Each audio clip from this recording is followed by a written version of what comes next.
আজ রান্না করছি একদম ঘরোয়া স্টাইলের একটা ছোট মাছের রেসিপি আর লোটে মাছের ঝুড়ো।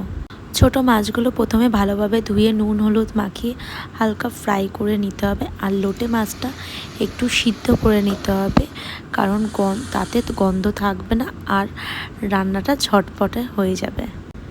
এরপরে কড়াইতে সর্ষের তেল, পেঁয়াজ, আলু, বেগুন দিয়ে কষিয়ে নিতে হবে। একটু হলুদ, লঙ্কার গুঁড়ো আর নিজের স্বাদ মতো নুন দিয়ে ভালোভাবে কষিয়ে নিয়ে মাছগুলো দিয়ে দিতে হবে। এখানে ছোট মাছের রেসিপি কমপ্লিট। আর এবার লোটে মাছের ঝুড়োতে আছি।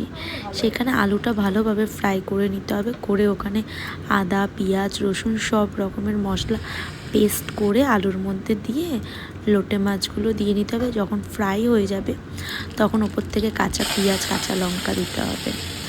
ওটা ভালোভাবে ফ্রাই হয়ে যাওয়ার পর কমপ্লিট লোটে মাছের ঝুড়ো।